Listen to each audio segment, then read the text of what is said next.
Bonjour les amis, bienvenue pour le mois du macabre. Aujourd'hui on va répondre à la question ton meilleur film d'horreur des années 80-90.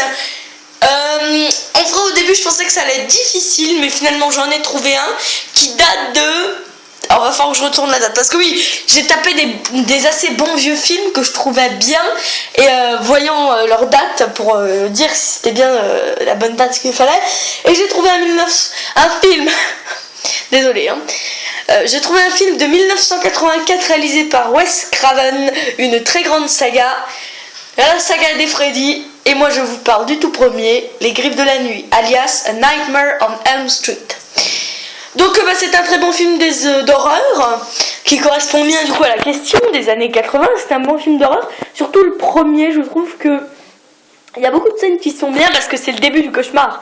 En fait après les autres Freddy c'est un peu répétitif, sauf le cauchemar de Freddy que j'ai trouvé excellent, et Freddy sort de la nuit, un super bon film. J'ai trouvé intéressant qu'il ne soit plus dans les rêves. Puis le cauchemar de Freddy était bien parce que voilà, rien que le titre était prometteur. Voilà, et donc du coup je pense que le 1 est tout aussi bon parce que c'était le début du cauchemar, c'était un nouveau boogeyman, et ils ont commencé fort hein.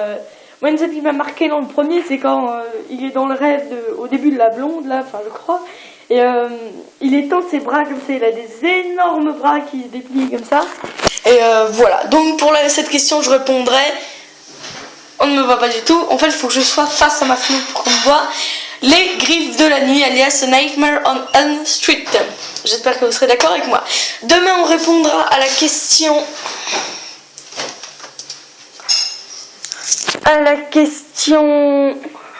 Best Ending in a Horror Film. Donc, la meilleure fin de film d'horreur. Alors, je crois que j'ai ma réponse... Ah oui, non, je sais pas.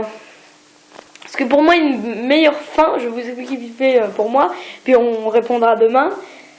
Pour moi, en fait, une fin qui serait ma préférée, ce serait une fin qui se finit déjà pas con, comme dans Massacre à la tronçonneuse au commencement. Attention, spoil maintenant. La dernière survivante meurt dans la voiture par Laserface, étranglée. Et Laserface bute les policiers en les renversant avec la bagnole. Donc une fin un peu con hein, finalement. C'est l'eau qui bouille, et donc une fin un peu con. Donc par exemple faudrait pas une fin comme ça un peu con, pas non plus une fin qui se finit en queue de poisson, c'est-à-dire où on ne comprend pas l'histoire. Et il faut une fin qui est assez longue, avec peut-être une révélation, genre un tueur ou alors un retournement de situation, et un méchant coriace qui finalement mourra, sera presque increvable, mais mourra à la fin d'une manière incroyable. Je pense que j'ai un film en tête, mais ça, on verra demain. C'était le mois du macabre, et c'était surtout Lucas. Ciao.